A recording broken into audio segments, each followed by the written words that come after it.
Our heroes past shall never be in vain.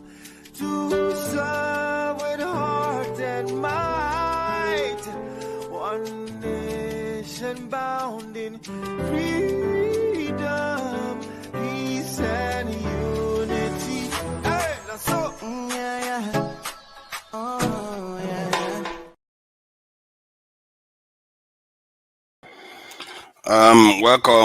Welcome viewers. Thank you for joining me today. This is the weekly news update. It's my take on the events of the week, and I'm going to be, just adding our own view on it. Some of these things, they happen in our own country. Some of them happen overseas, but it is good. May say our people take time to be talking about some of all these things. So, from that point of view, I will be covering the news. So first of all, because I'm going to try to keep this snap, because there is going to be another live stream that's going to be coming up after this, not very long from now. So I'm going to try to keep this quite brief. So first things, we're going to start with the current Nigerian government reshuffle of the cabinet. So let me play this. Swearing in of Abdullahi Bello as the chairman of the Code of Conduct Bureau. The meeting proceeds into a closed-door session immediately afterwards. And a few hours later, some ministers arrived to speak on the resolutions of the meeting. The erstwhile Ministry of Niger Delta has now been renamed Ministry of Regional Development. The President and members of Council today took a decision to rename that ministry so that all these other regional bodies will come under this new Ministry of Regional Development. There is no longer, from today, the Ministry of Sports Development. All activities and programs of the Ministry of Sports Development are now being brought under the National Sports Commission. Number 3, the Ministry of Tourism has also been scrapped.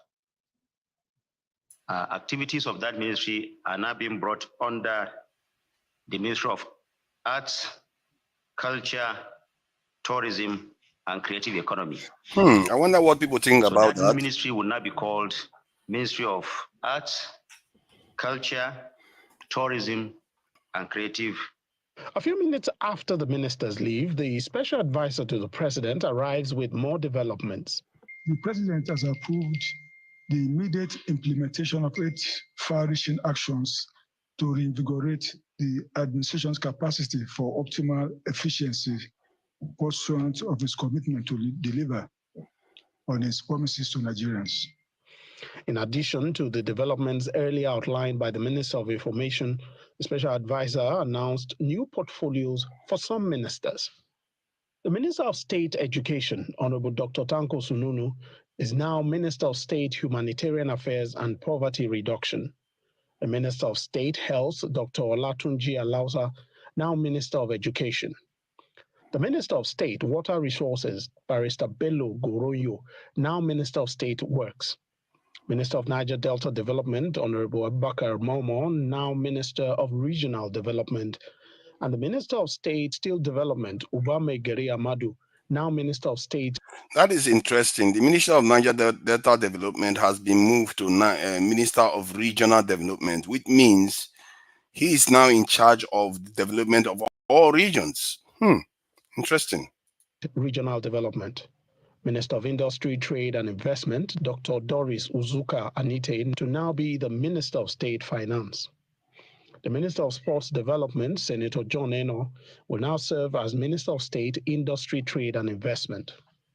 Minister of State Police Affairs, Iman Suleiman Ibrahim, to serve as Minister of Women Affairs. Minister of State for Youth Development, Ayodele Olawande, becomes the Minister for Youth Development. The Minister of State and the Minister of State Environment, Dr. Salako Adeboye, now to serve as Minister of State Health. These are the following ministers who have been discharged, and as you know, the president met them this afternoon to thank them for their services for the nation. They are as follows: Barrister Uju Ken Oaneye, Minister of Women Affairs; Lola Adejon, Minister of Tourism; Professor Tahir Mama, Minister of Education; Abdullahi Muhammad Guazo, Minister of State Housing and Urban Development; Dr. Jamila Bio Ibrahim, Minister of Youth Development. So only 5 ministers were discharged. He also announced 7 new ministerial nominees. Dr. Nantawe Yilwalda as Minister of Humanitarian Affairs and Poverty Reduction. Megeri Dingyadi as Minister of Labor and Employment. Bianca Ojukwu as Minister of State Foreign Affairs. Dr. Jumoke Oduwole as Minister of Industry, Trade and Investment. Mukhtar. Let's face it, everybody just cares about Bianca Ojukwu there. Nobody cares about the others. Am I mistaken, Nigerians? Okay, so this ministerial appointment is one thing to reshuffle a cabinet, but can anyone honestly say that the ministerial positions that have been vacated are the reasons why Nigeria is what it is? I don't know. Minister of Women's Affairs, I don't think that's where the problem is coming from. I don't think that Minister of which one, Poverty Elevation. Okay, maybe that one you can say that one didn't do very well. He didn't exactly do his job very well to alleviate poverty. But for him to do that, he has to be able to influence the CBN head. He has to be able to influence the president's policies so that he doesn't inflict poverty on the people. So I don't know what power he has to change anything when the people that are causing the problem are still in office. But let's carry on. Meha as Minister of Livestock Development. Honorable Yusuf Abdullahi Atta as Minister of State, Housing and Urban Development, and Suwaiba Ahmad as Minister of State, Education. All subject to confirmation by the Senate. 2 other appointments were announced, that of Shehu Diko as the chairman of the National Sports Commission and that of former Minister Sunday Dare as the special advisor to the president on public communication and orientation.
waiting. Nobody to hear me.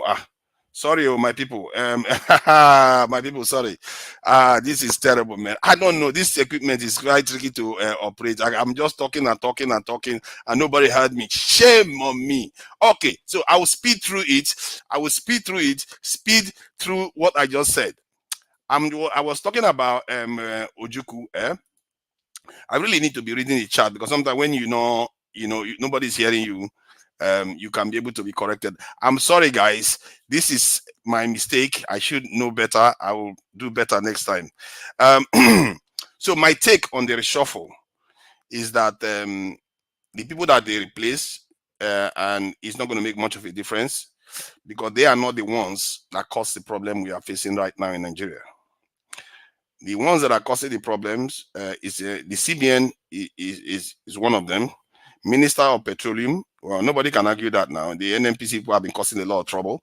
The defense, the security ministers, they've not done what the president promised at Chatham House. The president and his answering officials at Chatham House promised they were going to create a lot of manpower in the security services. We don't see that right now. That manpower is employment, good jobs that have houses, that have pensions, that have healthcare. They didn't create it as they promised. It will stimulate the economy. It will reduce the amount Nigerians lose in due to insecurity, and it will help secure our people. But they are not doing it. But instead, they went and floated the currency that has now pushed the petrol price to over 1,000 naira. So that one, I don't support this this thing. I don't support this reshuffle, especially the position they put Ojukwu, Bianca Ojukwu, because I thought she should have been made a full-fledged foreign affairs minister. But if it is a way of a kind of stepping her up one step at a time, maybe that's not a bad thing. In a year or so, they can make her a full-fledged foreign affairs minister. Personally, I think she would have done better in the position Abike Dabere is occupying right now. Abike Dabere, for years, she had been talking about how Nigerians are doing great overseas, but never really promoted Nigerians to come back to Nigeria. It's more recently, I started hearing her talk about Nigerians coming back to Nigeria. So I think Bianca Ojukwu would have done better in her position, and Nigerians will listen to her. And I think she cares about the people. I like to think so anyway, from what I've seen of her so far. She would have done better in that position. But somehow Abike Dabere stays there forever and immortally, from one government to the other. She's never changed. But that is that. I'm not the one in charge of reshuffling ministers. Personally, I would have reshuffled her out a long time ago. I will put someone that truly cares about our people, that sees our people struggling in South Africa, Libya, Morocco, Dubai, all over the world, keep getting treated badly, and all she often comes out to say is, our people should behave themselves when they are overseas. They should not behave badly. And then she's always proud of our people doing very well overseas. How about them doing well in Nigeria? How about trying to encourage them to come back to Nigeria? Those are the kind of things you want to be doing for your people, as somebody that is representing the diaspora or talking to foreign leaders and all.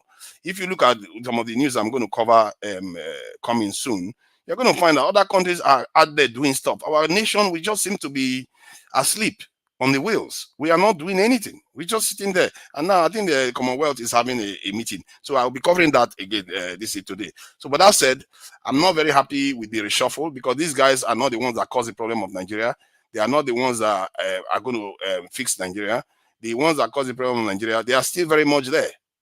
The ones that remove the subsidy without any plan, the ones that floated the currency without any good plan, they are busy listening to World Bank and IMF telling them what to do. I don't understand these people. Why would you be listening to foreigners telling you what to do about your own economy? But that is me anyway. Our Nigerians, they just leave it for other people to tell us what to do. And now we keep quiet. So that is my take on it. I'm not going to go on too long about this. Personally, I think Bianca Ojukwu should get a better position.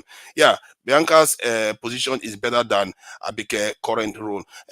But she's not full. You see, at least Abike Dabere, she has her position fully fledged. Like, she's at the top of the food chain in her position. But foreign affairs, state foreign affairs minister she's not the main leading candidate there. The foreign affairs minister is a leading person, so she is a second to the foreign affairs minister. You see what I mean? So that's why I feel like she should have been put in a position where she can fully express herself, because whatever she does now, technically the main foreign affairs minister can shut her down. You see what I mean? So she's going to be responsible, but why she's not going to be in charge? You see what I mean? I don't think that is good for her. That's my take anyway. I don't think it's suitable for her, but I'm sure a lot of people have a different opinion, and which is also valid. So that's what I see there. And let me see the next news on the this in agenda. Let's see. This one is about we are shifting over now to US. This is the elections. As you can see, let me just play this quickly. Now in the home stretch, Kamala Harris is calling on the stars as Donald Trump heads west. And a new poll in the battleground state shows it is still anybody's race. Beyonce will appear alongside Vice President Harris at a rally Friday in Houston. A source familiar with the planning told CBS News it'll be the first joint appearance with Beyonce, whose anthem has been the soundtrack of the Harris campaign. Harris arrived in Georgia Thursday for another star-studded event, a rally with former President Obama, Bruce Springsteen, and others. On the campaign trail for Harris this month, Obama has focused on black men, with some party leaders concerned about turnout. It's not what I see in terms of my rallies, in terms of the interactions I'm having with people in communities and on the ground. What I'm seeing is in equal measure, men and women talking about their concerns about the future of our democracy. This comes as a new Marist poll has Harris and former President Trump neck and neck in 3 key battleground states. In Georgia, the two are tied. In North Carolina, Trump is up by 2. And in Arizona, he's ahead by 1 percentage point. With just 12 days left in the race for the White House, Trump headed west for rallies in Arizona and Nevada, spotlighting immigration. Immediately upon taking the oath of office, I will launch the largest deportation program in American history. In Georgia Wednesday night, Trump stepped up his attacks on the vice president and the White House border policies. They walk through that open border and probably say, man, are these people stupid? The Trump campaign is hoping to flip Arizona back to its column after the former president lost the state by fewer than 11,000 votes in 2020. Trump will also be in Texas on Friday. A senior campaign advisor tells CBS News the former president will join Joe Rogan for an in-person taping in Austin. Rogan's show, The Joe Rogan Experience, has more than 14 million followers on Spotify and 17.5 million subscribers on YouTube. And on our website, we have our voter's guide, so you can find deadlines to register to vote based on where you live, as well as information on early voting and how to find polling stations. Vice President of the United States and the Democratic nominee for president just fielded questions from undecided and persuadable voters in this key battleground, Pennsylvania. One of those questions was how exactly a Harris presidency might be different than a Biden presidency. The vice president told The View earlier this month that she couldn't think of anything that she would do differently, that she would just run it back, essentially. She later revised that, and here's what she had to say tonight. My administration will not be a continuation of the Biden administration. I bring to this role my own ideas and my own experience. I represent a new generation of leadership on a number of issues and believe that we have to actually take new approaches. Some voters, though, might ask, you've been in the White House for 4 years, you were vice president, not the president, but why wasn't any of that done for the last 4 years? Well, there was a lot that was done, but there's more to do, Anderson. And I'm pointing out things that need to be done, that haven't been done, but need to be done. And I'm not going to shy away from saying, hey, these are still problems that we need to fix. You know, it strikes me what's interesting about the moment we're in. About Kamala Harris that I really don't like is she's trying to ride 2 horses at the same time. She wants to be nice to Joe Biden, that she is vice president for, and she wants to support, she wants to be her own person. You can't ride 2 horses at the same time, especially when you are supporting the wars that Joe Biden is involved in.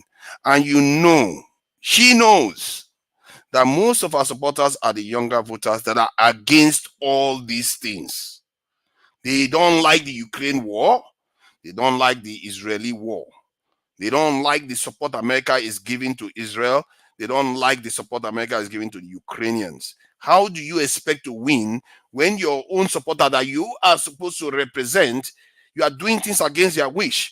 And what is the point of democracy anymore? What is the point of democracy if the whole purpose was to select somebody that will represent you, but instead they hijack your voice and use it for something else? Isn't that a problem? It destroys the whole foundation of democracy. And she goes on to accuse Donald Trump of being a fascist. You see the problem. How do you accuse somebody of being a fascist while you hijack the vote that has been given to you and you subvert it into a war vote? Did anybody vote for Democrats because they thought Democrats like to go to war? Make una tell me, anybody vote for Democrats say because Democrats like war? Many of their supporters, many of the people will go vote for them, nothing say this is what they are going to be doing. What do they go do when they get there? They start war, one war after another. They no one stop. They want to carry on fighting and killing people. And now you come back to them and tell them, oh, make you vote for me again. Why they go vote for you when they don't like war? They tell you say they don't like war. You not really listen to them. Why they go vote for you? What kind of behavior be that one? Then you go on and you ask, you say Trump na fascist. Trump na fascist. So what? You are you listening to them? You are not a Democrat. You not be Democrat. So I'll go back to my Oyibo English. That is the problem. You can't have a situation where people give you their vote and you hijack their voice to go and do something else. Israel is there destroying the whole people, and Americans are busy funding them and giving them billions upon billions of dollars. Do you know how much America gives to Nigeria? They give Nigeria, if we are lucky, get $1 billion a year from America. And by the time they give us that $1 billion, they've taken 5 away from us. But they've given Israel, they've allocated to give Israel $26 billion. This is a country of about 11, 12 million people. They have allocated to give them $26 billion. They can't say no to Israel. They can't say, hey, this thing you are doing is not very good. Maybe you should slow down. You're killing too many people, too many women and children. It's too much. Let's settle this. Let's find a way to end this wahala. And now you want to go to them to go and ask for more votes. Why should they give you more votes? You want to take their vote to go and start on more war. This is a problem. Many of our Nigerians, they will come online, they will argue about America, argue about Israel, argue about everything. But in reality, both sides are not that different. Trump wants to do worse than Harris. Trump is talking about Palestinians are bad. To be a Palestinian is a bad thing. They should take the land away from Palestinians. They should leave Israel, let Israel destroy everything. I don't know what they happen for America. And for me, if America go elect Trump, Nigerians, they don't know. Nigerians don't know what did happen. America, na fragile country right now. People think say America is Superman, we no go fall. Americans are not happy. The Oyibo people in America are not they happy. Maybe our people not the same. The Oyibo people where they inside America are not they happy. If Trump wins, many of the Oyibo people will be for Trump, and many of them will be against Trump, and their positions go there very, very strong, and it could start a civil war in that country. If you think say that joke, think again. Think again. What did it happen inside that country right now? If you see, say, the Republicans in America, the other party in America, many of their top people are backing Kamala Harris now. That all of them have run away from Republicans and run over to the Democrats to back Democratic Party. That one go tell you say something they very, very wrong inside America right now. Something they very, very wrong. Donald Trump, this is Kamala Harris and Biden. They not be Tinubu. They not be political machineries where go they make other party members join their party. No, that is not what did happen here. The way did happen now be say many of the people where they support Harris are they afraid say Trump go do something where go they very, very bad for America. And it could reach a position where they will not be able to stand idly by. They're not going to sit down there and they watch Trump do all what he like. They're going to want to start fight. And when that fight starts, make our Nigerians know where they are. This is why I'm doing this. I want to be sharing how I see things, how they shape up in the world. Nigerians that think say America is just going to remain immortal for life. Not be like that. It happen. The way Soviet Union fall, we think say America not fall like that.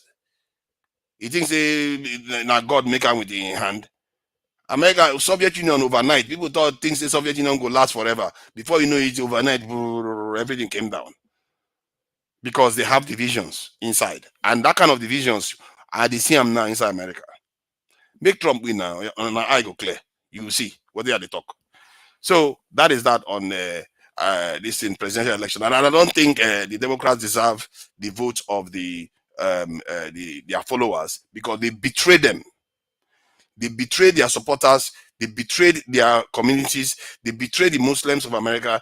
They betrayed the world. Democrats. It's supposed to be for the people. Demo is for the people. What is it that they are doing that is for the people? All they are doing is for a minority. When Israel say jump, they say how high. When billionaires say jump, they say how high. How are those people the majority? You are supposed to be there to represent people. So me, I'm not sympathize with Kamala Harris. If you lose, let her lose because she asked for trouble. Now they asked for trouble, and when Trump come, all of them will pay for what they have done, and they deserve it. The whole world deserves Trump because the mumu where they inside this world, he wear trouser. They just start war anyhow, all because you want to win everything. Mumu. Human beings are mumu. We think they know Nigerians mumu. The whole world they are mumu. Their mumu, it don't make sense at all. That's why I would call them mumu. We think say America no mumu and Trump no mumu. All of them are mumu. They want to start fight for no reason because they want to control the world. If you want to control the world, why you not find another way to do them? You want to kill all of us? Man of prestige. Hey, I know you support Democrats now. Democrats are troublemakers. They know they see man of prestige. Okay, you now use your common sense. Make you dey fair. The supporters of Democrats, do they support the wars Democrats are involved in? If you go and net Democrats, do you support the war in Ukraine? Most of them will not support it. If you ask the Democrats, do you support the war in Gaza? Vast majority of them will not support it. Yet, they are going to the Democratic Party, Kamala Harris, and Biden are doing it. What do you want the people to do? Let them go and fight for you when you know they do what they want. If now you go there happy, man of prestige. You go there happy, say the people you give your vote hijack it to go and do something else. If somebody you give them your vote to give you free education, free this housing, then they go inside office and then they increase the cost of education by threefold, and they increase the cost of housing by threefold. What do you think? What do you go think? You go and vote for them again because you are afraid of Trump?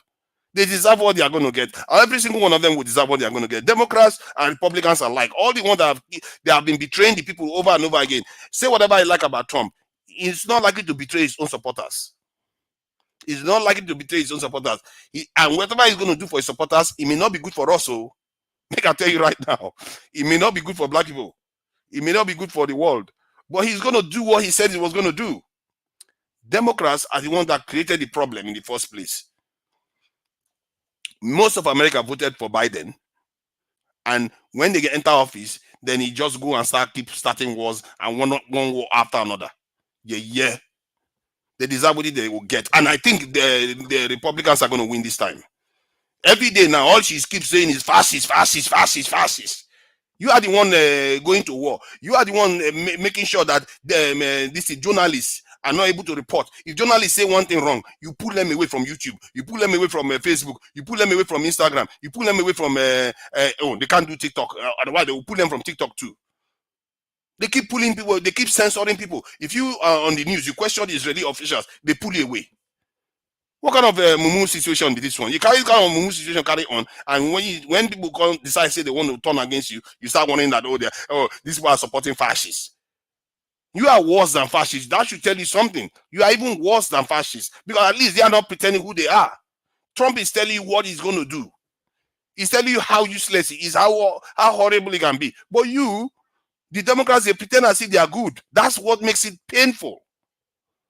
They make it look like they are doing the right thing. Look at, they pretend as if they are talking about ceasefire in Gaza, and they are expanding that war. We are watching children and women get slaughtered by their weapons. Man of prestige, do you know America and Britain has flown to Israel 6,000 times in the last 1 year, supplying them weapons? 6,000 times. Do you know what that takes? The kind of support they are giving them? It's too much. They pretend they would be talking peace while they are funding wars. And what do you expect? Your people are not going to support you. Kamala Harris is the one causing our problem. She would have won this race easily. Trump is useless. If you cannot beat Trump, that should tell you how horrible you are. And that's the thing they don't learn. They don't learn that if people are supporting Trump, somebody that is a convict, somebody that has abused women, that has said all kinds of, that has been racist, nothing he has not done, and yet people want to vote for him. Should that not tell you something? That something is wrong with you? Something is worse. Something bad is inside you. That's why people don't want to turn on you. They don't want to turn to you for help. They would rather go to Trump. Let them talk all the nonsense they want to talk. I sympathize with this man of prestige. Your candidate is going to lose, man of prestige. They will lose. I'm telling you, because their supporters are not happy with what they are doing. And look at what Israel is doing now in Gaza. They are making things worse. And they are still going to attack Iran. Another big war. This war, instead of them to be stopping all this, they are not stopping it. And you want the voters to go and vote for you, so you go and do more. Hey, they are not going to do that too. They are not going to do that one. Democrats will lose. If they carry on with this, if this thing doesn't stop before the election, guaranteed they will lose. The polls are already showing it. Let me play this next one, Jerry, before we go. Northern Gaza destroyed swathes of land, houses, and lives. It seems like the suffering is unending for the Gazans. Despite being on the move, there is no respite, as there is no safe place. This is the reality in which Gazans are living. On both sides of the road, all you can see is destruction. The video released by the Israeli army shows Palestinians fleeing the Jabalia camp in northern Gaza under the supervision of Israeli army in tanks.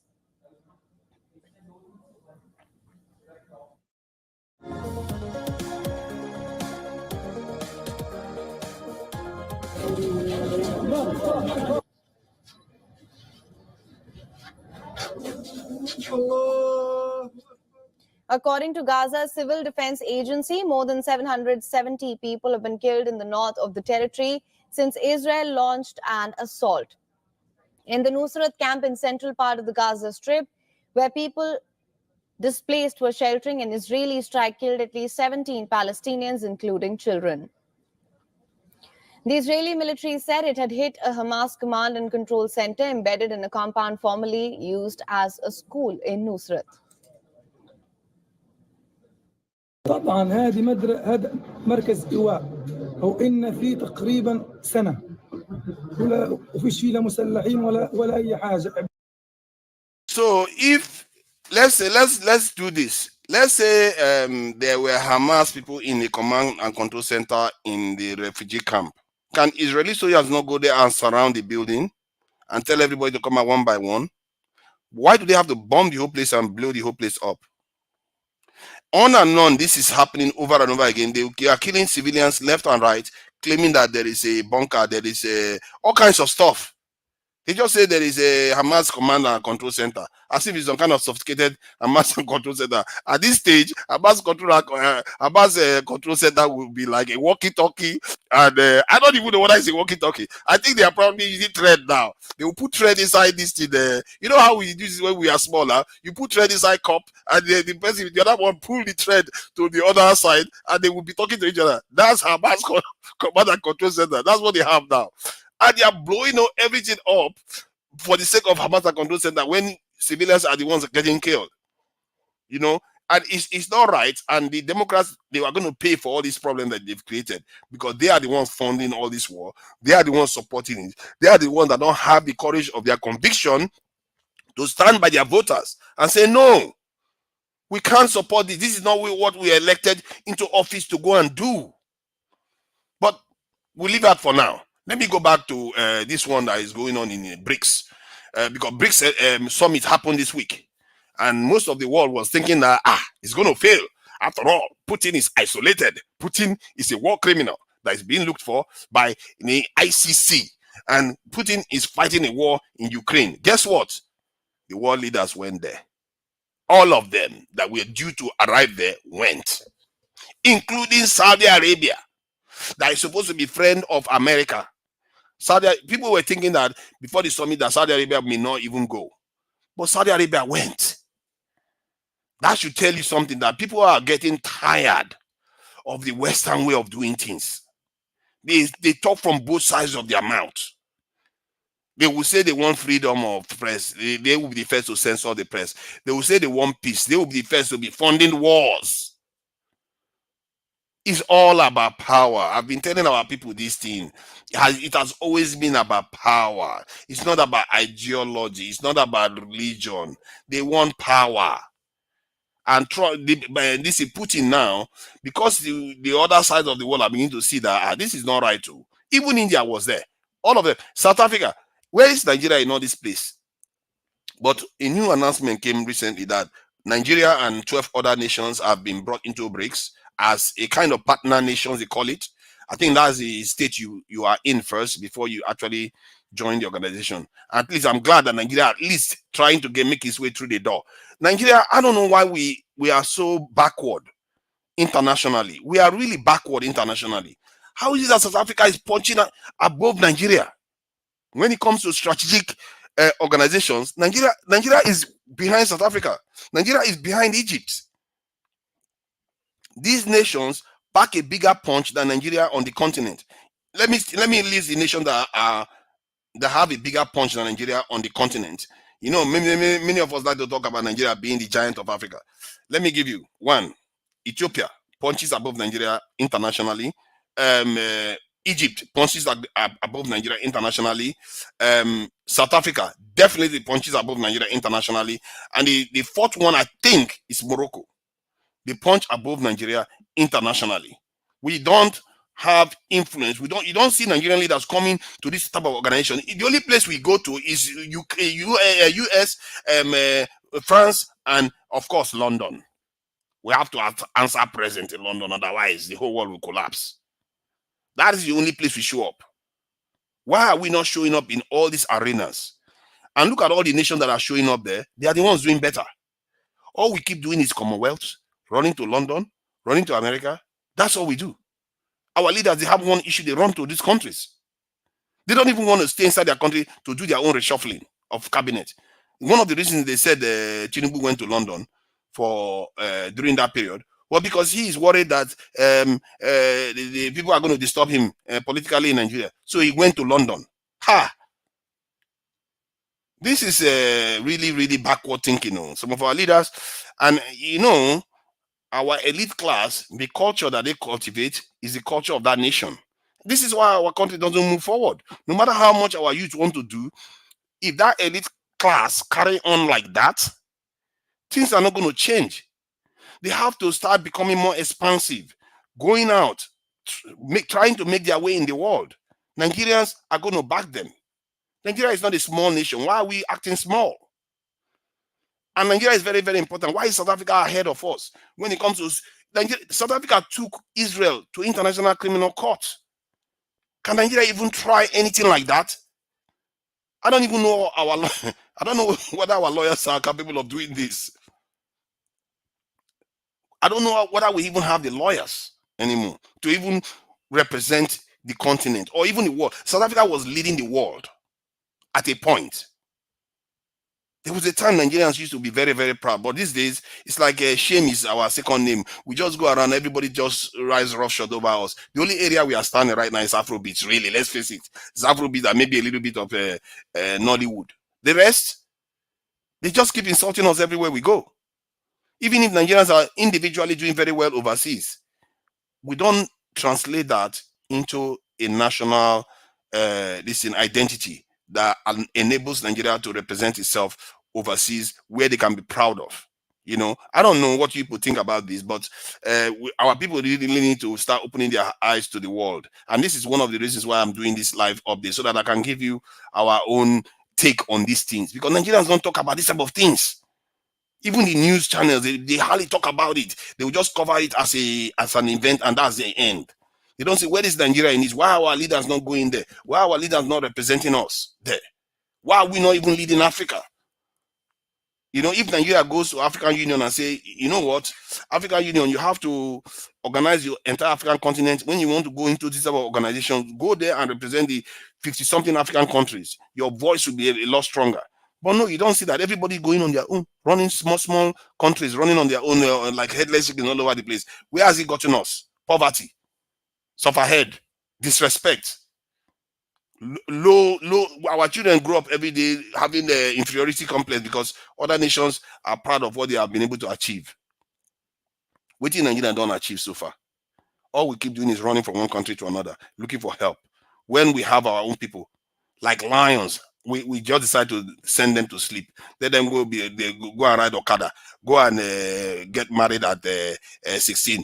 You go and protest that doesn't go anywhere, or go and dig crude oil from the ground and burn yourself up in the process. Yeah, these type of things are not good for us. We can't keep living like this. When I was in Nigeria, our people, some of our people are living okay, but many of them are living like animals. We can't keep being like this, and our elites need to understand this. Anybody that has a master's degree, that has even a university degree, that has a reasonable job, they should know that they are part of this group. They have to take responsibility for where they are getting Nigeria into. This is why we are not where even South Africa is. South Africa is just about 50-something million people, but look at what they are doing. But I'll leave that for now anyway. So I wanted to go and cover, because BRICS, they are doing very well for themselves, and these people are going to reshape the world. They are going to create an alternative system than the West has, because the West have disgraced themselves. They've let themselves down. They've enabled people now to start seeing their nyash. People are beginning to see that that's what they do. When it suits you, the dictators are okay. Genociders are okay, but when it doesn't suit you, oh, they are criminals. You know how they were behaving when Putin invaded Ukraine. Putin is a devil. Putin is doing this. He's genociding the Ukrainians. He's a war criminal. Even ICC went and brought out this thing, arrest warrant for Putin very, very quickly. They did all that. But when it comes to Israel, suddenly they don't know, they don't get words anymore. Oh, we are concerned about the suffering of the Gazan people. We are concerned. We are very concerned. Israel is investigating it. We are concerned. We have written a letter. Yes, we are concerned. We don't support Israel going to Rafah, but it's okay if Israel goes in, and it's just a limited mission. Then Israel flatters Rafah. It's all right, Rafah.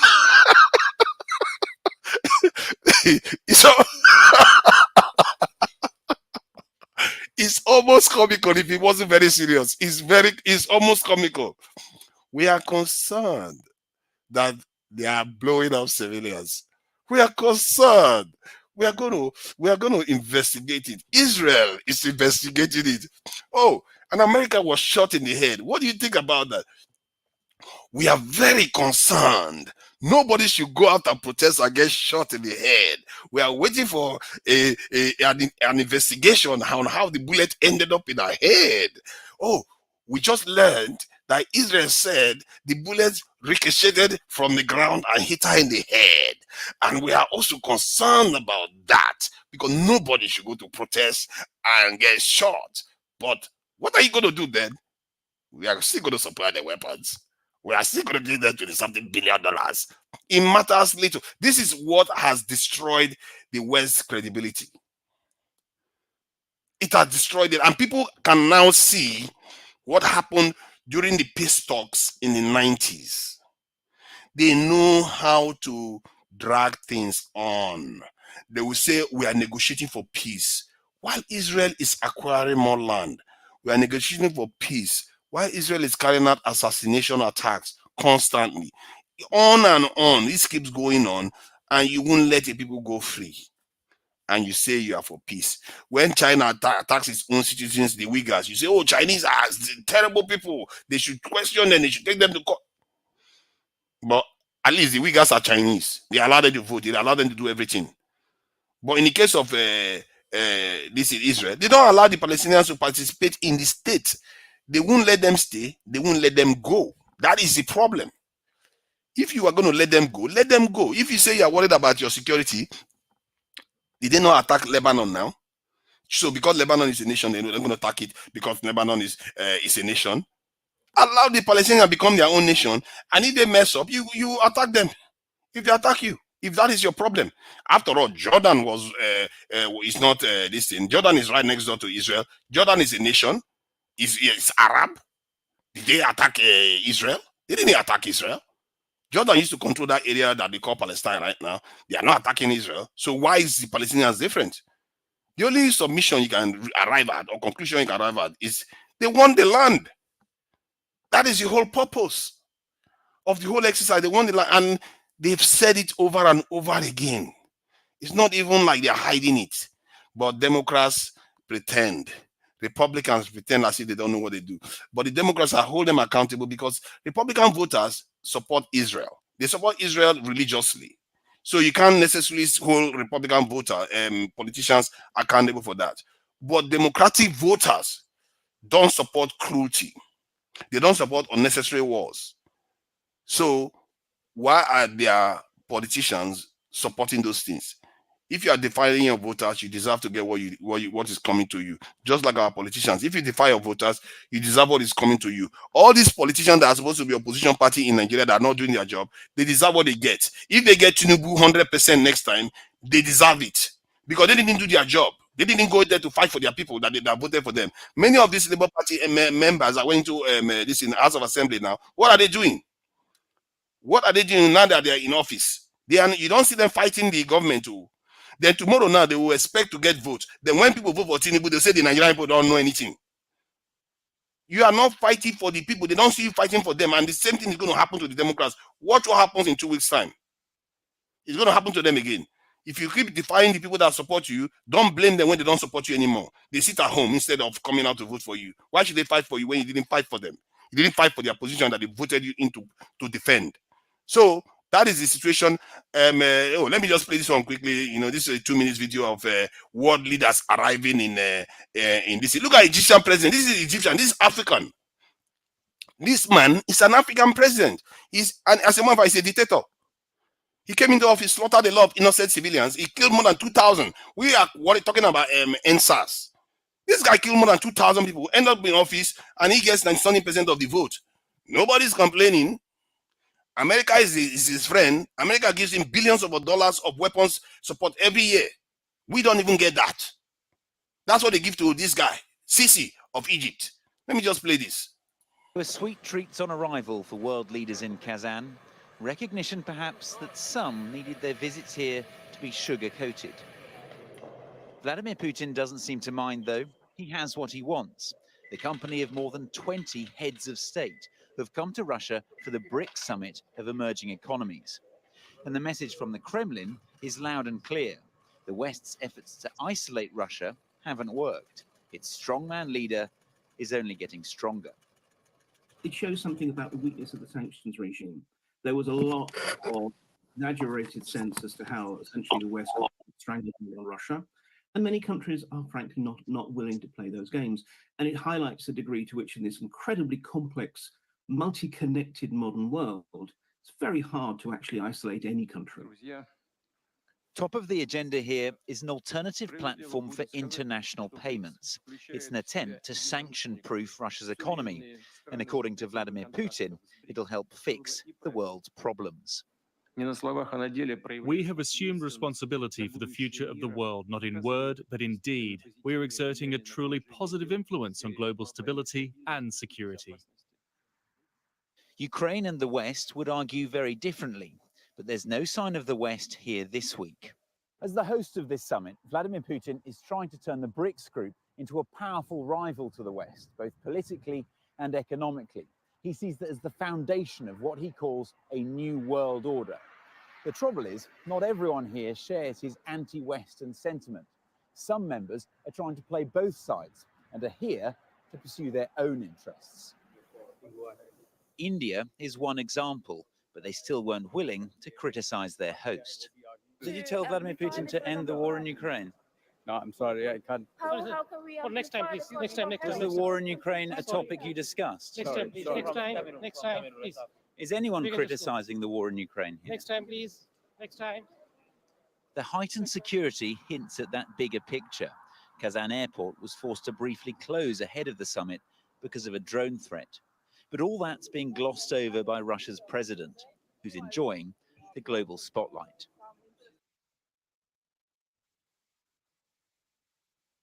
If you notice, there was something Galloway said. You see, that reporter was I think it's a Sky reporter. He was in Russia doing that report. If it was a Russian reporter, he wouldn't be allowed inside the US. They wouldn't be allowed inside UK.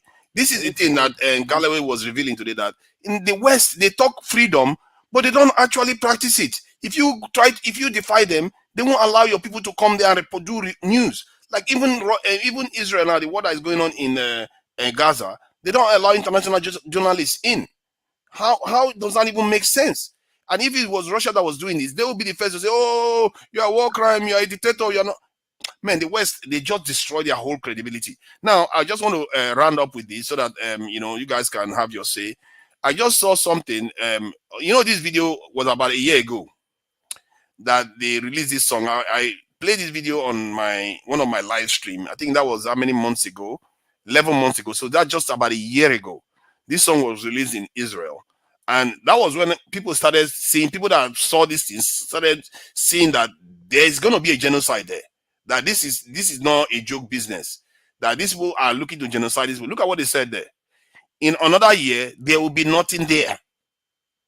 That's the song that they released about that war. Let me just play the song for a bit. People that are just looking for Hamas. Okay, keep going. Did you see?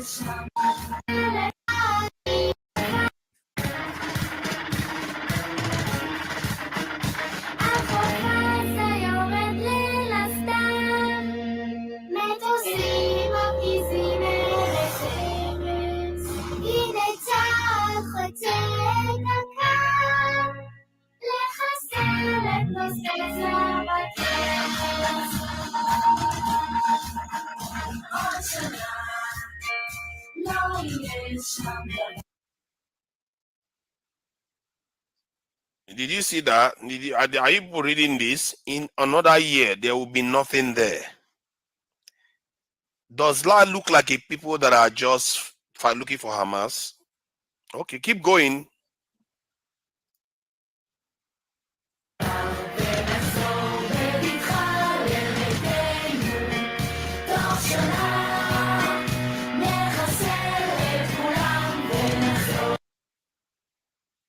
Within a year, they said they will annihilate everyone. And now, I think there was this documentary. Let's see this. This weekend, over 100 people died in the north of the Strip. And as that was happening, not far away in southern Israel, settlers held a two-day event. This whole area is is one big terror cell. It has an infection. You have to take out the infection. They set out their plans for Jewish outposts inside what will be left of Gaza if they get in. Celebrated the festival of Sukkot as the smell of homes on fire wafted in from the west.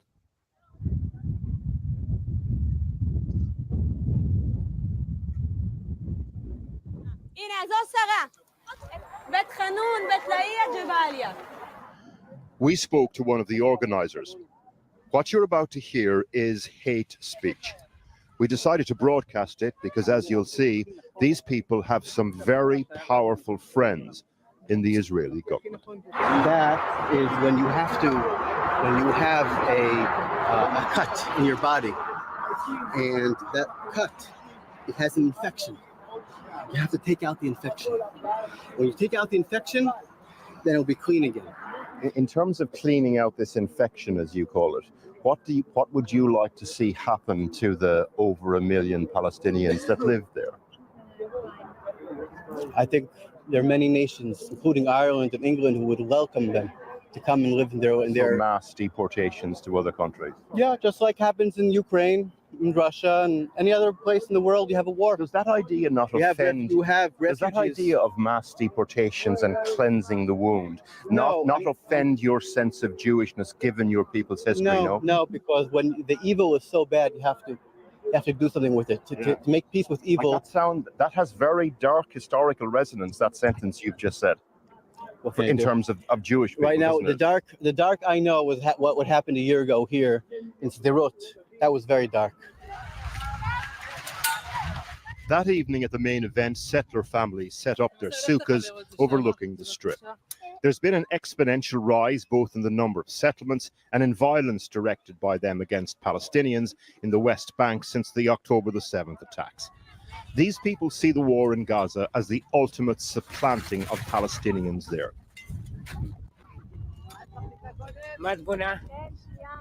We meet Danny and Hadar Penton and their children bedding down for the night. Yeah, I don't want to over-label this. I just wanted to highlight it as something that some of our people need to see. I don't want to over-label it. So, the point is that many people around the world don't understand that the Israel that they think about is not that Israel anymore. The people in Israel, the way they think about things now is different. They don't see Palestinians as human beings. They want to eliminate them and drive them away from there if they can get away with it. They don't see the land as belonging to Palestinians, according to what international law says. And that is why some people support them. There's still some people that are aware of the bigger plan that still want to support them anyway, even if they know that they want to drive the Palestinians away or they want to kill all of them. Some people still support it like that. But I think at least 50% of the people that support Israel right now, this war, don't know that it's Israel that wants to eliminate the Palestinians. Because if that wasn't the case, they made peace with Jordan, they made peace with Egypt. Egypt is not attacking them. And they made peace with Lebanon. If Lebanon attacks them, they attack Lebanon back. Why can't you just allow Palestinians to be free? Because the only reason that remains is because you want that land. You can't allow them to be free to have their own nation because you want the land that they live on. That's why you want them out of there. But that is that anyway. I know man of precision will come here. The moment you mention Democrats, and man of precision will be here to defend and fight for his people. So, Tone, I don't know what you think about the news coverage. I'm going to be rounding up soon. I just thought I should be doing this every week so that we have our own perspective on the way things are shaping up around the world. You want me to comment on what you've spoken about before? Yeah, you can comment on that. I know man of prestige has a lot to say. Hi, greetings. Sorry, where's my manners? Sorry. Hello, everybody.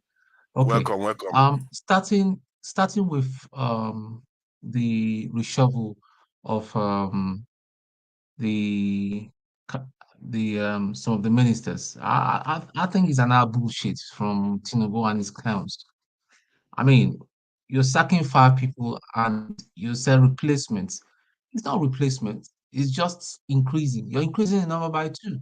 The cost of governance is increasing every day. Wastage here and there, corruption. We only know about the ones that have been brought to the fore. The ones that have not been brought to the fore, we don't even know. You and I don't know. People are just going there to grab as much as they can grab. I don't know whether you read as of this afternoon about Asari crying that Yoruba people are sellouts. How is Yoruba people sell out? Did you enter into any pact with the Yoruba man that are sellouts?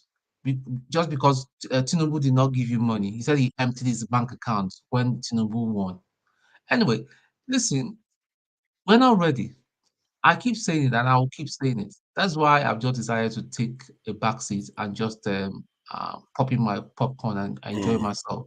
We're just not ready. We're not ready as a people. We're not ready. When we are ready, the only way to push out all these people is by violence. It's not the Hausa Fulani man that is a problem of Nigeria. It's not the Yoruba man, it's not the Igbo, but it's the criminals. And all these criminals come from different different regions in Nigeria. Thank you. Until we deal with all these various groups and all that. And the problem we have is that we protect our own criminals. If a criminal comes from your village or you want to secondary school with him, you will not say anything bad about them. Until we are ready to start calling out these people and call for revolution. And revolution, people, is not a passive word. It's a dynamic word. We're not ready. The soldiers, the army, they are just relaxing. The generals are having the ball of their time. They are sorted out and all that. So who is going to push them out? Or is it angels from above?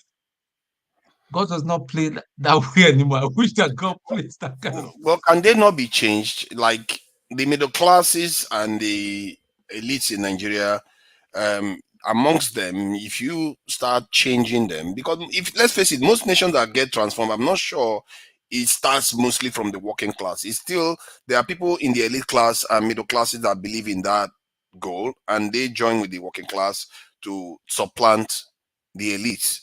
So maybe they too need Have you to ever change. watched this section? Have you ever watched this section of the National Assembly or the House of Rep? You know that it's a pure comedy show. Pure comedy show. Those guys protect themselves. Listen, they meet up in the same joint where they go and drink JD and have all their side chicks on their side. That's just what Nigeria is. Criminality upon criminality.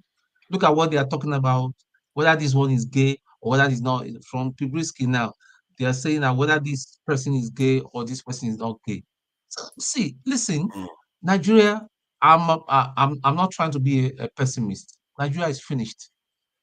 It's beyond redemption, except something very, very dynamic happens. And listen, Tinubu is going to go away. See, for Biya, how many months did he go away? They even announced his death. The man suddenly came up like one Western hero. You know those Western movies that you see there. He was just having a swag and was just bouncing in. Tinubu is going to do the same. We never start. We go see this pro. It is going to be Shege pro. Max. I mean, And it's true.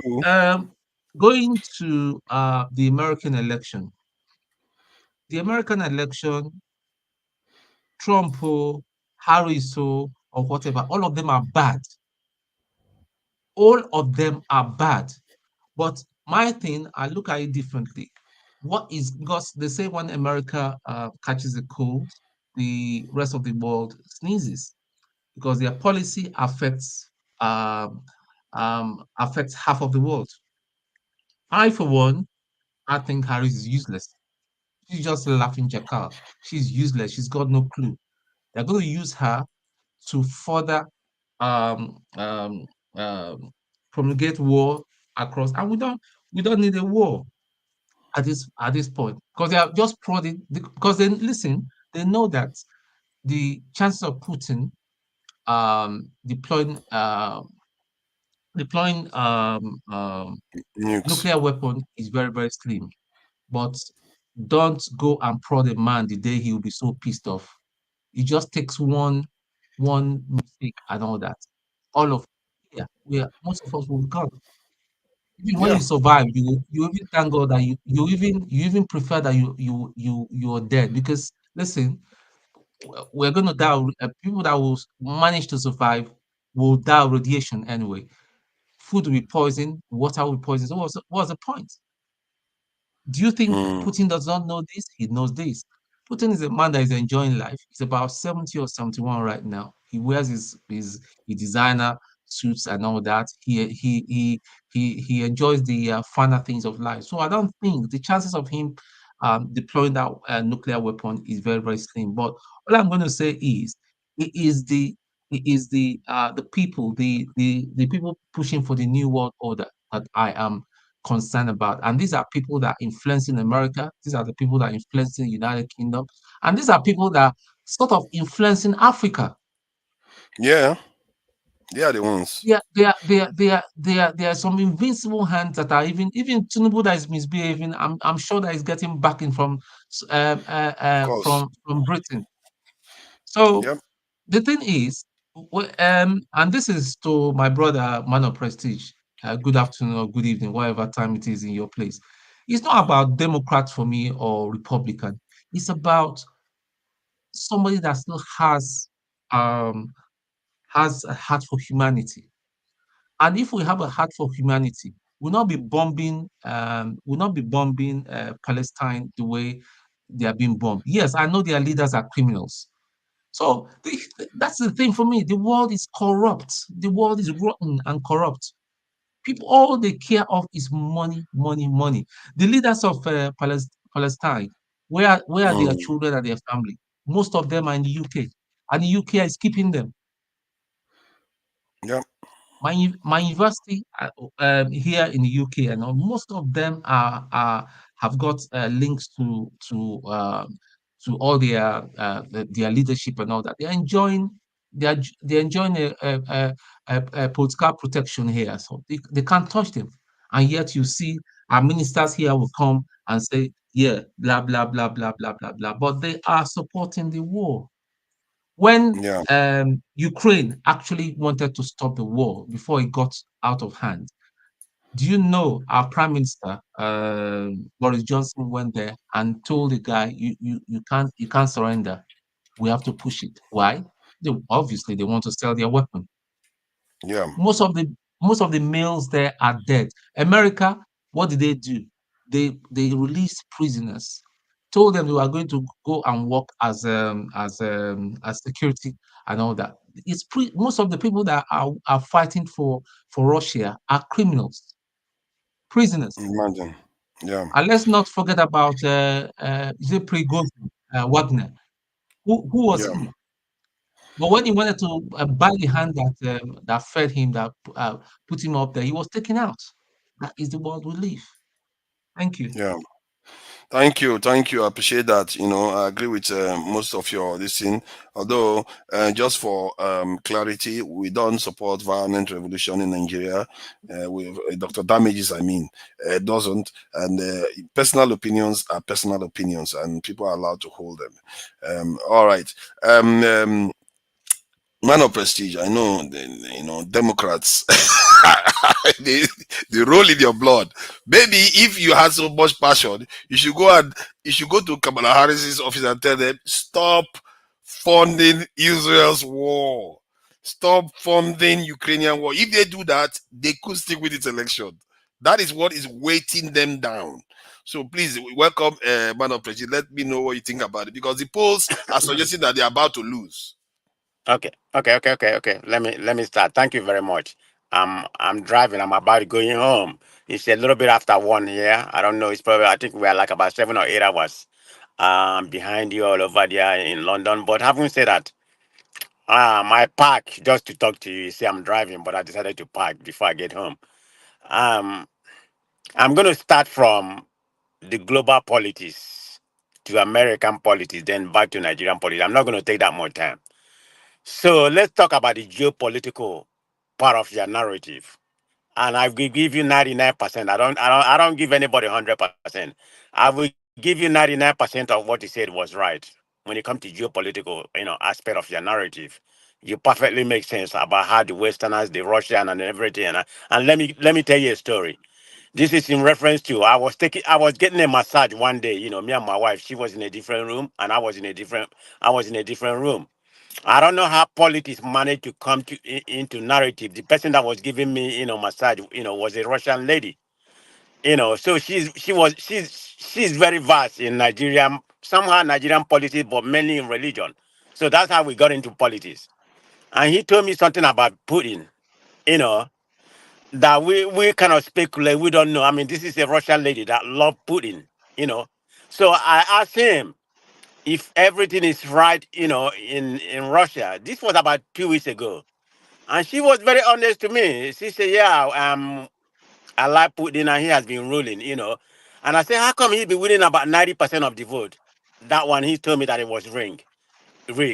She said that. But regardless, she think Putin is a very strong man. She like Putin a lot. And that's the person that they voted. Regardless of the election was rigged 90%.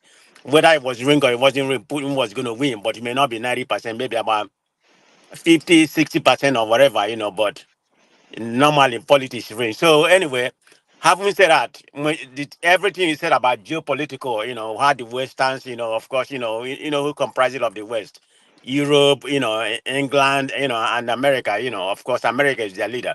So whatever is happening in the world right now, I'm not for it. I'm not for it.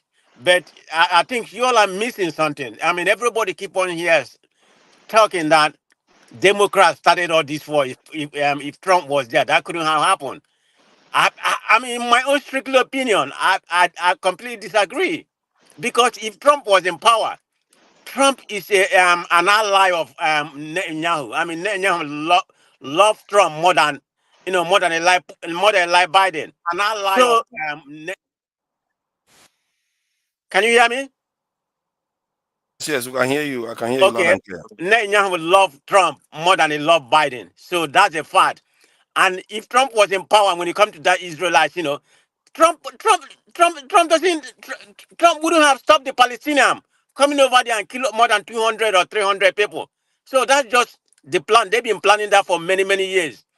And you're going to tell me that Trump would have stopped that? No. It probably would have been worse. Trump will still go and kill all of them. So that's just point. On the Ukraine war and something like that, that's inevitable. It would have happened. Am I in favor of what Democrats supporting? No. But people are missing the point. American policy is American policy. That's just the way it works. If Trump was there, Trump loved Putin. He loves strong men. He doesn't like Ukraine. And you can't tell me that whatever started the war about this NATO alliance and everything, that's what started the war. I mean, I support Putin. You don't expect the Westerners to come and lay a strategic position, in Ukraine, and and you let them do that. It's just like you having a Russia coming to lay a strategic position in Mexico or Canada. What do you think America will do? They will fight back. So Putin is right to fight, to fight back. But for some of you are so naive, thinking that Trump gonna wave his magic hand. The world will come together.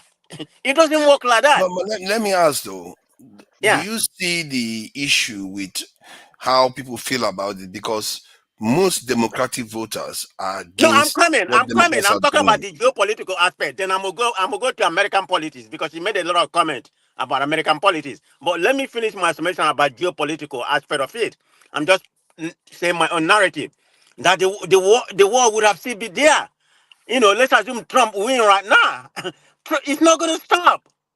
This is what you're missing. Trump will support Netanyahu 100%. He will even give them more weapons to go and eliminate. He already said it. He's going to go and eliminate the whole Palestinian. You see, all this his Trump support, this thing, Obama phone, as they call it, is taking your signal away. Or is it me? I can you see hear him, because I can hear him. Oh. Okay, so Obama We phone can't has hear failed. him. See, the issue, I agree that Trump will do worse, but remember, Trump's voters support what he is doing. That is the difference. But the Democrats voters don't support what Democrats are doing. And because of it, Democrats should get more votes and win this election But because they are not doing what the voters want them to do, they are going to lose it to Trump. So who do you blame more? At least this is the democratic system of government they have in America. You can that is what democracy is all about. You side a candidate, and the other side their own candidate. So Trump is only going to win because the other side, is not doing what their people want. That is the problem that Man of Prestige needs to address. Dexter, thank you for joining us. And let's. What do you think about this whole business from reshuffle to American politics and that of what is going on in Israel too?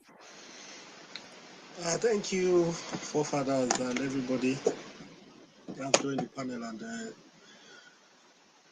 all the people in the comment section. Starting with Nigeria, well, I think Tone kind of summed it up really. Are we a serious people? I don't think we are. You know, I think there's the Orosayen report that talks about streamlining the ministries. That has not been done. Instead, it's still a bloated ministry that they're running. Dexter, brother, can you let me finish? I'm driving. I just 5 more minutes, okay? Do you mind? Yeah, go ahead. You've already jumped in, man. Well, if you say no, that's fine. If you don't want to do it, that's fine. Just say no. I think he wants you to. Nobody's holding you hostage. Just say no. You know, say no. Nigerians, they generous now. Nigerians are generous. No. The way he responded, like he's not interested. Just say no. It's not a big deal. Well, you asked for something. I said go ahead, and you are complaining. What the heck is No, you respond like I cannot take your place. You say I already jumped in. But anyway, let me finish my summation. Thank you very much.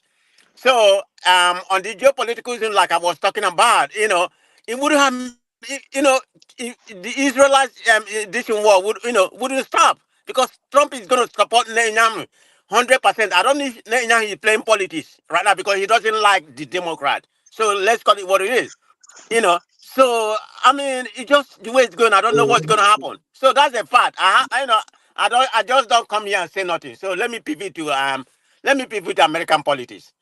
I mean, you can say what you want. You read the poll. The poll may not be right. The poll may be right. If you aggregate the whole thing, it's tied right now. So I don't know where you come with this assumption they are losing. Democrats are not losing. Republicans are not losing. You need to call it how it is because I'm a Democrat. I'm not going to come here and say we're going to win. No, you have to call what it is and stop exaggerating things that there's no fact to read. It's 50-50 right now. It's a flip where anybody can win. So they're making their last speech right now. It's less than 2 weeks. So anything is possible. All those narratives you're painting here that, she's going to lose or whatever. I mean, you can say whatever you want. This is American politics. That's how it is. We are evenly divided right now. It's 50-50. Everybody has their part while they're backing Trump. I mean, some of the narrative that you said makes sense. I mean, this guy is a felony, I mean, look at all the wrong thing he was saying, all the whole lie. Even yesterday, he lied and said my last daughter graduated from a law school. I mean, somebody who lied with something that is not even necessary. He said my daughter graduated from Georgetown Law School, as a first class number 1. And that is a complete lie. He didn't know people were going to fact check him. I'm just saying, he lied for something doesn't make sense. And his lawyer didn't even graduate as a 3rd class. You see, the people going to Google it and find out. I'm just talking about. Yet, people still prefer him over Democrats. No, what are you talking about? Say people prefer him. I told you it's 50-50. I mean, America, I'm telling you how what it is right now. What do you mean prefer? Start off saying 50-50, the election has not been. That is surrender. That is surrender. When you start off, you have to be also saying it's 50-50. That is surrender. Wait a minute. How are you going to say people prefer him? Has the election been held? Has that been a winner? I'm looking at momentum. The poll is moving away from Kamala Harris, and as somebody that mentor in terms of politics, I tend to prefer where Democrats stand nationally within their nation because they like to support the general public. At least that's what they claim. I tend to support that. But watching the polls is moving towards Trump, and in terms of globally, okay. Wait a minute, Najaman, forefather. How is American politics? How is it won? Is it by Is it by majority vote or is it by electoral college? Electoral college, and that is what I'm Okay, watching. okay. What give me? Do you know how many battleground states? I'm just trying to see what kind of Pennsylvania, knowledge you have. Pennsylvania, Wisconsin, How many Michigan. battleground states?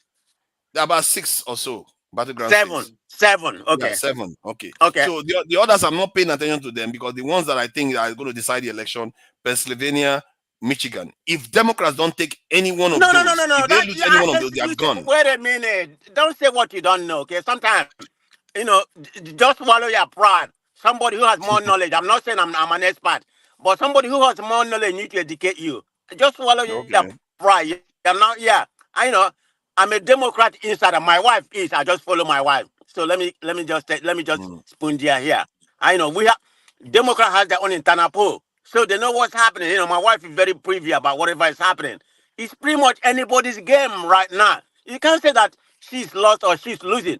You don't know. The election has not been held. It's 50-50 right now. I mean, you may say I like him to win, but don't make that utterly statement that doesn't even make sense. Like he winning or he won. He hasn't. The election has not been held. So you need to call it what it is. This is where we are right now. Let me ask you this now: who amongst both of the candidates are violating their voters in terms of the wishes of their voters? Is it Trump or the Democrats are violating the wishes of their voters? What are they violating? The belief. If you take the poll of Democratic voters versus Republicans, more Republicans supporting Israel. They tend to support wars, like a Ukrainian war. But Democrats don't support those things. So who do you think has more trouble getting their voters out? Well, I mean, you need to follow the poll. As of today, I'm talking to you right now. You have 96% of Democrats say they are ready to vote. They will vote by any means necessary. You have 93% of Republicans say they are going to vote. Then you have the independents. Hold on, let me finish. I'm about to leave. Apologies. You have the independents in the middle that's going to decide. If you look at the poll, Kamala Harris is leading by independents, and that's what is going to decide the vote. But I'm not saying Kamala Harris is going to win. It's 50-50 right now. I need to tell you what it is. So don't be making that insinuation.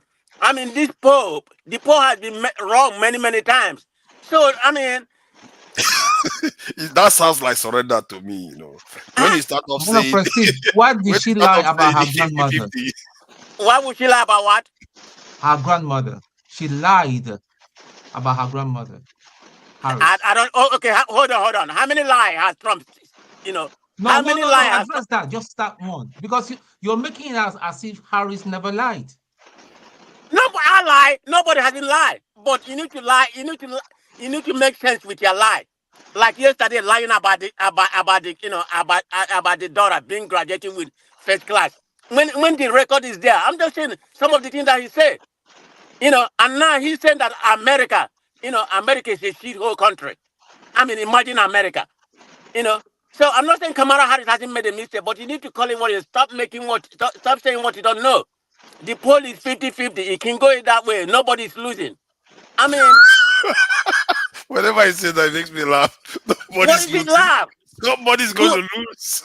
I said somebody's going to lose, but nobody's losing right now. It's 50-50. That's what the poll says. That's if you believe the poll. If the only thing that could save them is if they reach a ceasefire in Gaza and just a week before the election, and there is no attack. Okay. Hold on. This is where you are wrong. All those Muslims, all those Arab and everything, most of them are based in Michigan. That is where the poll matter. Of course, you have sporadic, in population in different areas, but it's mainly in Michigan. They're not going to vote for Trump. They know who Trump is. Trump hates them. He know that. But how many of them is going to sit home? That's where Democrat has from. If you sit home, then you are voting for Trump. In my own opinion, hold on. In my own opinion, the devil is better than the other devil. I mean, sure? Democrat hasn't played it well. The one everything. But are you going to bring Trump that hate you? So, in my own opinion, I think a lot of them is going to come and vote. Because the other alternative is worse than what you have right now. They know that Trump is worse. So if you want to, if you want to have any kind of, dialogue or whatever, Democrat is the only way to go. You're not going to have that with Trump because Trump is going to say wipe all the whole Palestinian out. So forget about what they are saying right now. After on let the me 5th, ask you one last hold on, let me question. finish. After on the 5th, we're going to know how many Arab vote. So forget about what they're saying right now. When after the poll.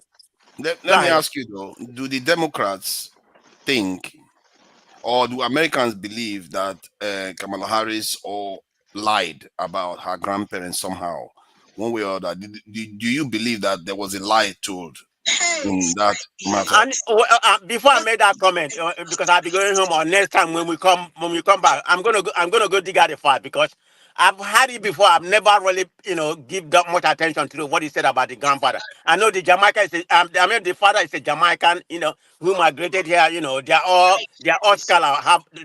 They went to Stanford and everything. The mom is from Asia, which is a scientist too. But I don't know about the grandfather. I'm a Google. I'm not going to say what I don't know. Okay, fair enough. Fair when enough. I come back, I'm gonna tell you whether she lied. I'm not gonna come here and sugarcoat. I mean, my life is nothing is gonna change in my life. I mean, Are you I'm sure? like Democrat, but There's I'm a not civil here. war in America. Something is going to change. If there's a civil war in America, Not in my going to change life. in your life. Not in my life. My Okay. business is going good. My job is going good. I mean, it depends on your tax bracket. You may get a tax break from Trump. Not if you're making about 100 or less than about If 100,000 or Trump 150,000. wins, see, man of prestige, I think many African Americans, not even African Americans, many Nigerian Americans, they don't seem to realize the danger in America right now if Trump wins. If Trump wins, if you notice, most of the Republican Party that you know today, many of them are backing Kamala Harris. There is a big divide going on in America. What do you mean, motor? No. Don't say what you don't know. It's not many. It's about 7. Hold on. I need to tell you the right. About 7% of Republicans are backing Kamala Harris. No, I'm talking about the elites. Yeah, that's what brings it to 7%. 7% of Republicans, and there's no Democrat, maybe 1%. The Bushes, all the No, forget former about that. presidents of Republicans. I'm talking about the ordinary people who don't like Trump, and it has to do with the instauration about about the democratic. It's only 7%. But the way the whole election is very tight right now, even 1% or 2%, is big. Okay, I think it's only about 1%. Huh? My worry is that America will become unstable when Trump No. wins. The other side will not let it. Stop. Did you hear what I tweeted to you? I said, stop exacerbating things. American democracy, the structure. Okay. The structure is stronger than that. There's no one man that's going to bring down the democracy in this. Yeah, it's not like your country, Mark Nigeria. my words today. But I'm done. I'm done with America. is going to face difficult periods in the coming years. I'm done with America. Let me use my last 2 minutes to talk about Nigeria, about what just happened, about the shoveling, the shoveling of this thing. What is that supposed to mean? Like my brother Tone said, what is that for? Just addressing the window, say we do something. Huh? I mean, you fire 5 people, you bring 7 people. It doesn't even make any sense. I mean, you didn't replace the people that make the economy working. I mean, everybody fired like the Minister of Sports, which is not in any way, and the people you appointed. What is that going to do? Nothing. You didn't reshuffle your cabinet to what mean for the country, because look at the people that let go and bring some other people. Is that what holding the country back? Can you tell me, anybody here tell me that the people that that was reshuffled or reshaped, they are the one shaping the country? No, I mean the finance minister, the economy minister, and some other area. They're the ones shaping the country. I mean, he leave all of them there, but it doesn't really matter who he bring. It's the person that is at the head of the hem that is, that matter. All this Bianca or whatever, all those nonsense. Am I going to eat pretty? Who cares about Bianca? I mean, that's nothing. It's up to her to accept. It's up to her to accept or not to accept. I'm not here to advocate. Now, she's not only about pretty. She's also about a little bit of steel. Okay, what is her position? What is her position going to add? What is the added value of her position to Nigerian economy? I think you could. No. Answer me that. You can attract foreign direct investment. She could be the face of Nigeria overseas. She can attract foreign direct investment. Those things matter. Come on now, stop deceiving yourself. Stop. What are you deceiving? What If foreign? if you see the current foreign minister, you see Bianca walk into your office. Which one No, are you going to so pay attention because he look to? good. Eh? Because he look good. Oh, Who so you don't cares? know about pretty privilege, eh? You don't know the No, pretty there's guest has not in that privilege. regard. There's no Keep saying privilege. that now. You'll Unless be you talk, surprised. hold on, let me educate you. Unless you talk about the entertainment industry and some other things, that's where prettiness come into. But when it comes to economy, the word no, as ugly as Tinubu is, if he's performing, he's probably one of the ugliest president we ever had in Nigeria. How dare But you? if yes, How he dare is you call ugly. Tinubu Yes, I ugly? don't like Eh? to call men That ugly. is a slanderous statement. How Yes, can you Tinubu ugly? is Tinubu ugly. Let's call it is what it is. But handsome man. Eh? forget about that. Who cares? He can be handsome, he can be ugly, but I need to call it what it is. He's an ugly man. If he's performing, I don't care. Am I going to eat prettiness or handsome? I like a performance. I like what he can, what he can perform. So it's not about Bianca Mm, pretty. Am I going to eat pretty? And she don't have any added value. So I'm not one of them who say don't take it because you're from the Southeast. Power to you if you mm, want to take it. It's up to you. But you don't add any value to Nigerian economy. So, but all these things that he did right now is just what I consider to be bullshit. Okay, I'm sorry to mm. use that word. But anyway, I Yeah. join you on later. Okay, thank you, brother. Thank you. I appreciate you for coming in. You're always defending your ground. I appreciate it. Yeah, Oga Alexander Gomez was here. I think normally when he comes on, he tends to want to speak and move on because he's a very busy man. So, if you want to come and say something, you can join and say something. Maybe I should have asked you before I ask the next question. So, I'll take that into account next time. Who is Dexter Mo? Okay, I know I'm not going to add the surname. Dexter, thank you for joining us, and I really appreciate you giving Man of Prestige the time to speak. And I'm supposed to be heading off for a meeting, so let's try to wrap it up. I'm not trying to be unfair, but I've just been alerted that there's a meeting going on, regarding the channel and all. So I want to be a team player. I need to be there for the Yeah. meeting. So, yeah, thank you, Dexter, for joining us. Yeah, no worries. Yeah, that's Is fine. it possible to come back later in the evening and let's continue this conversation? Yeah, we can come back later. Yeah, we can come back Come later. back later in the evening. Yeah, it's a Friday. Yeah. It will be cool. Mm. Sorry, Dexter. No worries. Yeah, no worries. Mm. So If you have anything to say, I'll just just say. wrap it up. Yeah, I mean, basically, on the Nigerian front, I think there's massive disinformation that Man of Prestige has been spreading. What is her name? Bianca is going to be Minister of State. In her position as Minister of State, she's actually going to be working in Nigeria. She's not going to be handling the foreign policy, like traveling abroad. That's not what her own position would be more or less within Nigeria, not outside Nigeria. Is the Minister of Interior that will be responsible for the international international angle of it. Bianca will be inside. So that's on that. Then on the cabinet reshuffle, the truth is that this president, we can't expect anything from somebody that came in corruptly. That's the truth, And obviously, what they're doing with Bianca is obviously a political move. That's what I would say. On the American election, I think many of us are being dishonest. And when I hear some people's comments, it's the same thing that we do in Nigeria. There are things that are factual. Trump was president for 4 years. There was no war. There was no war. They signed the Abraham Accord. For the first time, you had Arab countries signing to an agreement of peace in the Middle East. For the first time, when Biden came inside and tore it up. Meanwhile, you had the plan was that if you have 80% of all the Arab countries signing up for peace, then the remaining ones will be pressured into signing up for that peace. Biden came in, tore it apart completely because it was one of Trump's legacies. And today, you have the result of that war. Forefathers, there were some things you were saying about the Israel this thing. I think that it's misinformation regarding. You need to read a little bit more on the history of of the whole geopolitics that goes around there. It goes back to the fall of the Ottoman Empire. One of the key players in all these things is the French and the British. The French held Lebanon, the British held what you call Jerusalem. And the truth about it is that in the bid to conquer the Ottoman Empire, there was the Balfour Agreement. The British had already promised to give that land that you see there to the Jews. But to conquer the Ottoman Empire, they promised to the Arabs also. What you call Palestine today. Palestine is a creation of the West. And it is just a way of settling the Arabs. So there's a whole lot going on there.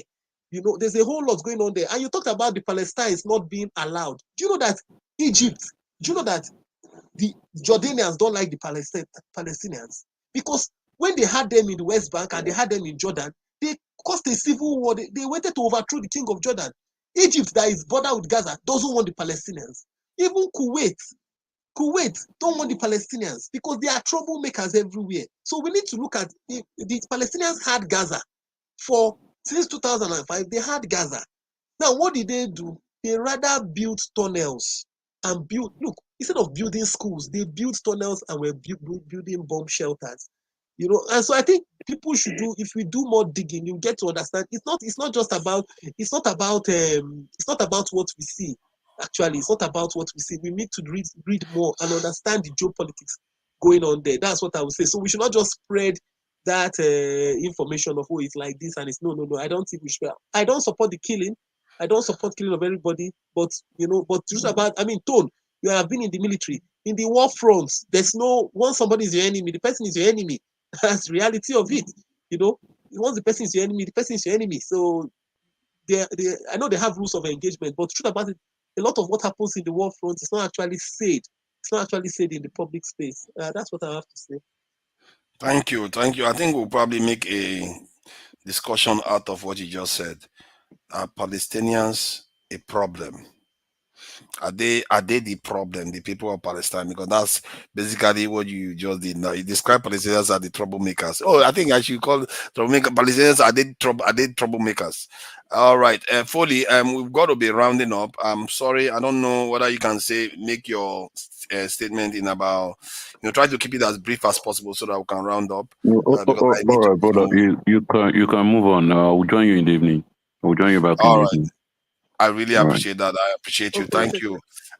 Gentlemen, I appreciate you all for coming in. Tone, Dexter, Man of Prestige, Alexander Gomez, thank you for the donation and also stepping in to the panel. And when you have time, come in. Obviously, we would like to hear your view because you do have insight into some of all these things. Not only the fact that you are in America, you also do have a psychological aspect of what is going on in America. So I would like to close now till next time, later on today. After the meeting, we are going to be coming back. If I don't come back, it's going to be this in electricity. I think he has a live stream to do. So maybe depending on what we agree, he may come first or I may come first. We'll see how that goes.